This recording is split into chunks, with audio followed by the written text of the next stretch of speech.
La segunda alborada que os voy a poner, en este caso, se llama Cuquina. Está compuesta por Carlos Moreno de Felbeyur y está arreglada por Balbino Menéndez, que es el director de Camín de Fierro, y es una de las alboradas que tocamos nosotros en la banda de gaitas.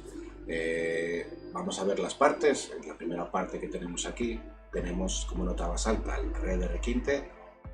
Por eso preferí hacer una alborada como fue la mía primera, de una película seria, un poco más sencilla para evitarnos los requintes. En este caso están aquí arriba, hacemos el re nada más, no existe más requinte, que yo recuerde. Bajamos aquí, en este caso hay combinaciones de corcheas y semicorcheas. Saltos aquí del fa y el la, saltos del mi y el sol. Y desde aquí volveríamos a empezar al principio. Pues ahora te invito, si quieres, a tocar conmigo esta alborada y a ver qué tal te parece.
Si llegaste a este final del vídeo, pues nada, darte la enhorabuena por interesarte por mis vídeos, por trabajar, pues en este caso las alboradas, ¿no? La primera que hicimos y esta segunda de Cuquina, y animarte y decirte que la semana que viene continuaré con esta serie de vídeos del oficio del gaitero, con más material y con más ideas para que sepáis y tengáis repertorio para tocar, si alguna vez vais a tocar como pareja de gaita tambor, y que entre todos podamos seguir manteniendo esta tradición de más de 500 años, que significa ser gaitero en Asturias, o incluso fuera de Asturias, ¿no? Yo estoy dando clase a gente de Barcelona, de Valencia, de Madrid, vía online. Sí que es cierto que tienen conexiones asturianas, obviamente, pero también conozco gente que toca la gaita, no solo la asturiana, también la gallega, que no tiene ninguna conexión con este mundo de nuestra zona, ¿no? Entonces también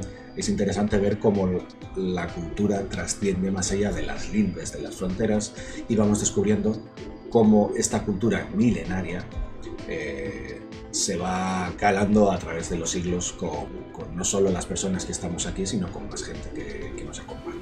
Pues nada, espero que os guste este tipo de materiales. Voy a seguir trabajando semana tras semana, y si quieres saber más de mí, pues tengo una web que se llama tv.es, que puedes encontrar ahí todo el material. Y si tienes alguna duda o quieres que te responda alguna cuestión que te parezca interesante sobre la gaita y ahora mismo tengas tus cuestiones o tus dudas, pues pregúntame sin ningún problema desde Facebook, redes sociales, aquí mismo, donde tú quieras.